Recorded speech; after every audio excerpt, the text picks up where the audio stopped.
Hi there, welcome to the archives. Happy New Year. Today is January the 6th, Tuesday, January the 6th. The sun is not out today, so just bear with me in terms of the lighting. I know people were asking for lighting. Maybe 2026 you'll get it. For now, this is what you're going to get. Happy New Year. Welcome to the archives. My name is Dorothy.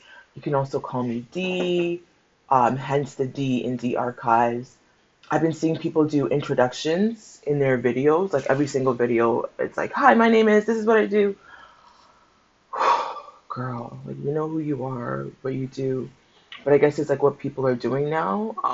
I was hoping the trend would pass, but it hasn't passed. So I'm just gonna jump on the bandwagon and say, my name is Dorothy. If you're new to my channel, this is the first video you've seen. I am an Ottawa-based, Toronto-raised writer, artist. I'm claiming it this year, artist. I have a PhD in feminist and gender studies. So this year, like as I did in the end of the year, we're probably gonna get more and more content and education around different women, femmes, people who contribute to gender equality, who do women's work, who do gender justice, that kind of stuff. I also have training. Sociology is my main thing. And I think in 2026, I'm going to revisit some of my roots in sociology and just the social sciences in general. I've always really loved the social sciences and humanities. That's where I found home. Those are the subjects I was good at when I was in school. I love history. I love geography. I love sociology. I love anthropology, global studies. I have a degree in global studies, sociology. I've done equity studies, sociology and equity studies in education. So this year, you're going to find more social science content from me, at least. I'll be learning a lot this year, and I want to share what it is that I'm learning with others. I also just shoot the shit and do random musings, so you'll probably get that from this channel as well too this year. I share some of the things that I'm writing about, some of the writing projects I'm working on right now. So for those who don't know, I write. I was trained in nonfiction writing as an academic writer. I wouldn't say that's my forte. I found that actually, especially at the PhD level, I found that quite difficult just because I think in my adult life I realized more my neurodiversity, and definitely the PhD brought me to that realization, right? So I think I'm more of like a streams of consciousness type of person. I'm more of an ideas person. I have so many different ideas, but executing it sometimes can be a little bit difficult for me. So that's what I'm going to keep working on, is trying to get some of the projects and the ideas that I have out into the world. So hopefully one of my goals this year is to publish something that I've already written. That would be nice. I'm going to try to see what it's like to self-publish. I've never self-published, so I'm hoping 2026 will be the year I self-publish. I want to do some illustrations for one of the books, one of the novels I've written. It's a middle grade novel. It's a fiction novel, loosely based on my life story.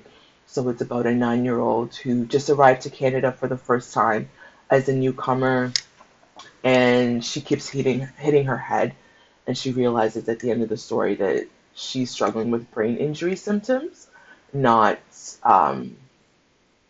she saw herself as a failure. And so those are some of the projects I'm working on. I have a trilogy that I want to get out. There's a fourth book to that one, and then hopefully in the future more books. But those are some of the projects I'm working on. So Happy New Year. That's kind of what I do here. I'm also looking for work, so if you know anyone that's hiring, let me know. Um, what else? That's a little bit about me. So I want to get back into 2026 YouTube videos. So the next couple videos I'm going to do, I have two already recorded from last year that I never got up. I'm going to post those videos up. It's about a book called Game Changer. And so this will be the next couple posts.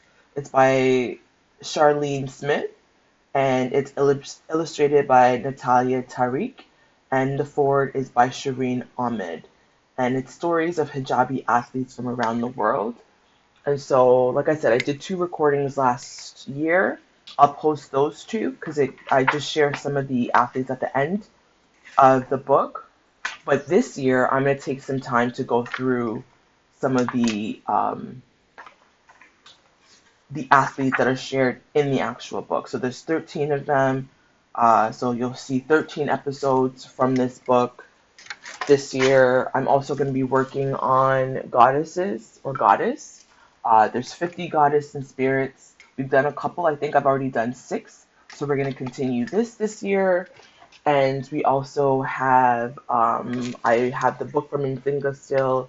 I want to do some more African warrior queens. And then we still have the 36 warriors, queens, and intellectuals. So we'll be continuing, I'll be continuing that as well too this year. And so I think the one I'm working on was Platina.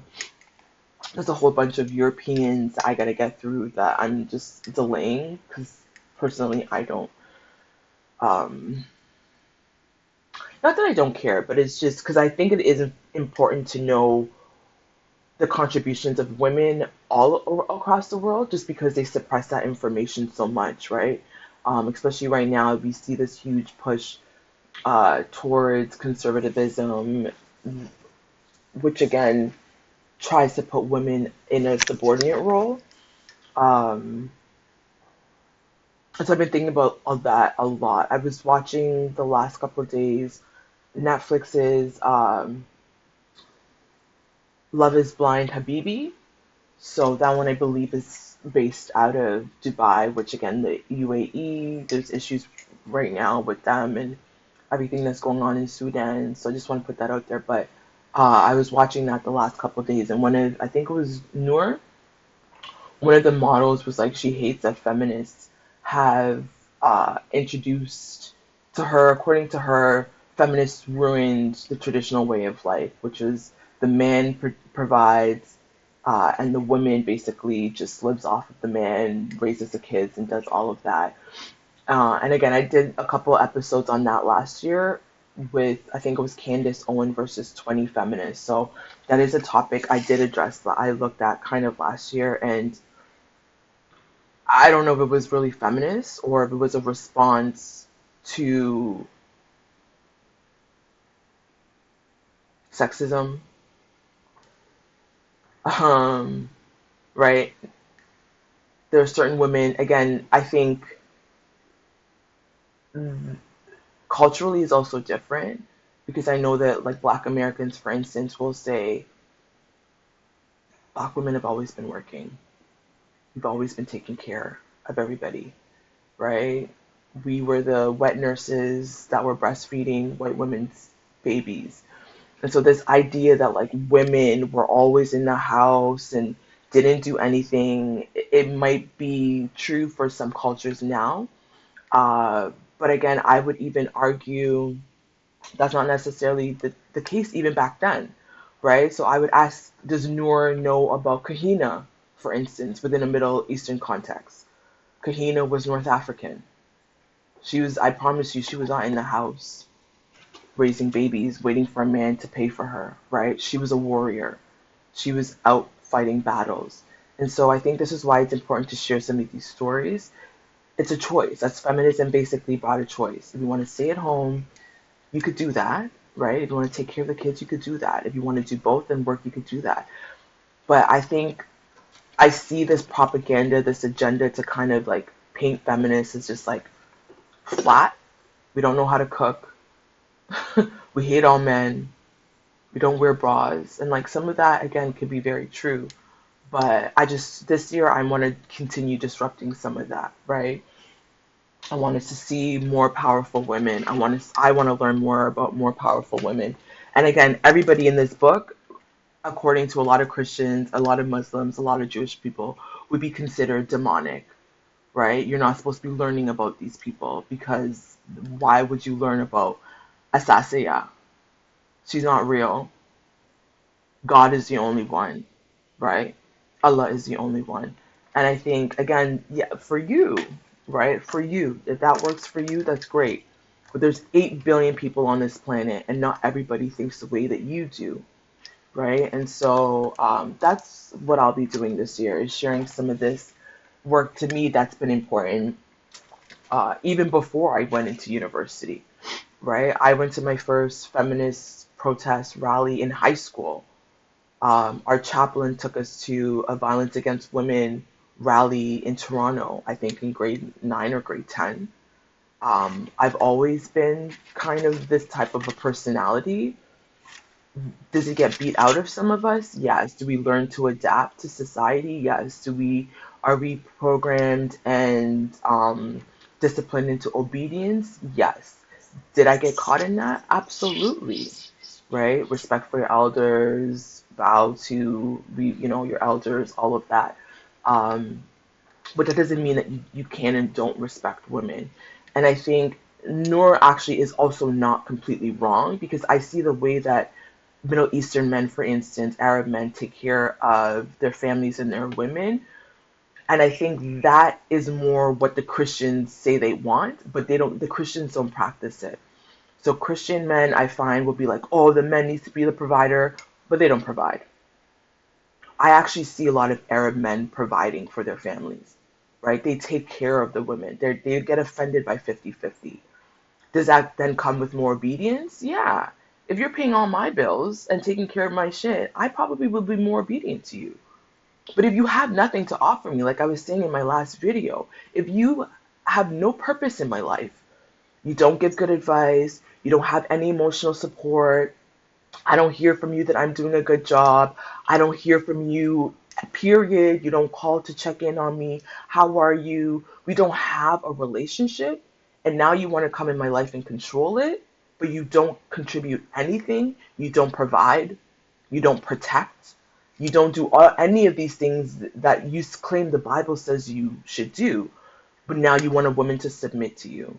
That's my issue with all of the Christians. And they Christians tend to be really Islamophobic to Muslims, but I feel like Muslims are doing way better job in terms of family structure, right? Is it more strict? Absolutely, in some cases, but not all. Uh, and I feel there's so much love. There's so much love in their families, and you're gonna see that when I go into Game Changers. Like a lot of these athletes, they have family support, not just from their moms. Their dads are supporting them. Their dads are taking them to games. Their dads are taking them to stuff. Their dads are really involved. That was not the case for me, right? As a Christian, that was not the case for me. I didn't have a father that was there. I didn't have a father that's taking me to rugby games. I didn't have a father that was, I don't even think my dad knows I play rugby. I don't even think he knows anything that goes on in my life, right? And so these are the things that I'm thinking about as I move into 2026, is what have I been taught about other religions? What have I been taught about my own religion? What have I been taught about women and humans, children especially, right? This idea that like we're just small girl like you have nothing to contribute. um I personally don't really appreciate that, right? I think my views have also changed a lot over the last couple of years, the last 10 years specifically, right? Even around like 50-50, for instance, because again, you I find that like they want you to do 50-50, but like you're contributing way more than 50. So basically, that's it. We're talking a lot about feminism, a lot about women and gender issues, trans identity, just identities in general. I definitely have an agenda, right? Like Dorothy has an agenda. Okay, yeah, you're right. But so do you. I think if you go into the internet recognizing, that's critical analysis, that's critical skills. If you can see that Dorothy has an agenda, yeah, Dorothy probably she has a gay agenda. Okay, she has a trans agenda. Okay, she has a feminist agenda. Okay, I don't feel bad about that. I don't feel sad about that. I'm not ashamed of that. I'm not going to deny it. I'm not going to lie about it, right? If you can say, well, we have a straight agenda, okay, right? We have a heterosexual agenda, okay. We have an anti-trans agenda, okay. But like, say it for what it is, right? We have a homophobic agenda, okay. So hopefully that's another thing in 2026. We could be more honest with each other and ourselves. I think ourselves especially, a lot of us lie to ourselves and we believe a lot of the lies we tell ourselves, and then we get people to believe the lies that we're telling ourselves. So Happy New Year.